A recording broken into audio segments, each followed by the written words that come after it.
on radio, on YouTube, and on your smartphone. This is TTUTA Speaks. We invite all listeners to tune into I-95.5 every Thursday morning at approximately 7:25 for TTUTA Speaks, a program which highlights local, regional, and international issues affecting the education sector.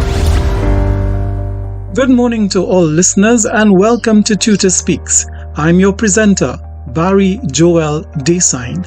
About a year ago, just before the start of the 2023 academic year, the British government ordered more than 100 schools in the United Kingdom to keep some or all of their buildings closed.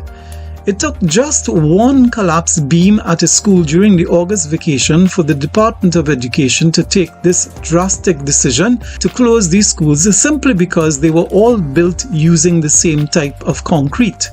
At that time, Phil Purnell, a professor of materials and structures at the University of Leeds, said that the root cause was not the concrete material, but poor maintenance and squeezed school budgets for building upkeep. He cautioned that similar problems will exist for steel, timber, and other material types, as all materials deteriorate much more quickly if maintenance is skipped. Naturally, many parents in the United Kingdom were angered by the timing of the announcements just days before the opening of school, and rightly so. The situation was deemed scandalous. Here in Trinidad and Tobago, we have our own tales of deteriorating school infrastructure, and these are likely to become more acute in the next few years due to poor maintenance and inadequate school budgets. This is because, as was revealed in a Ministry of Education media conference a few weeks ago, about 250 primary schools and 50 secondary schools have already passed their design lifespan. When use of a building, the term design lifespan refers to the period of use as intended by the designer, after which it may need to be replaced. In other words, the cost of maintenance for roughly half of all public schools in Trinidad and Tobago is expected to rise significantly every year, and indeed, this has been the reality for several years.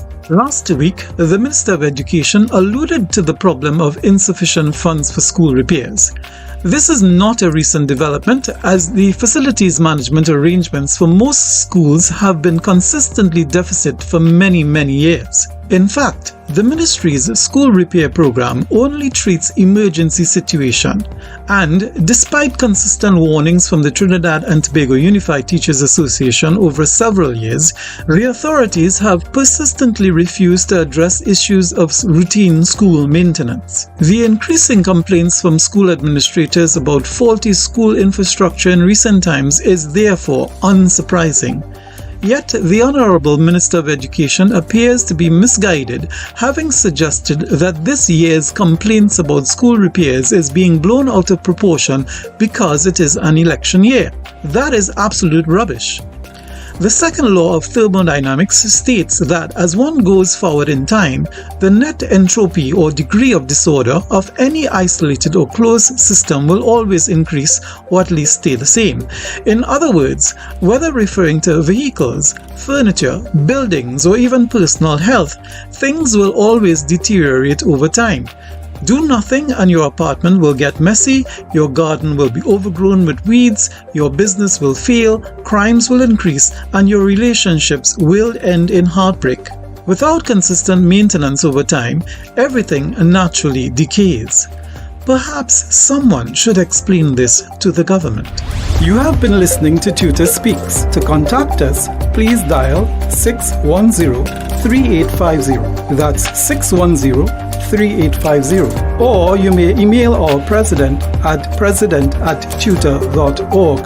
That's president@ttuta.org. Please don't forget to subscribe to our YouTube channel, where recordings of interviews, events, and other materials are uploaded regularly. Like us by giving a thumbs up, hit the notification bell, and subscribe.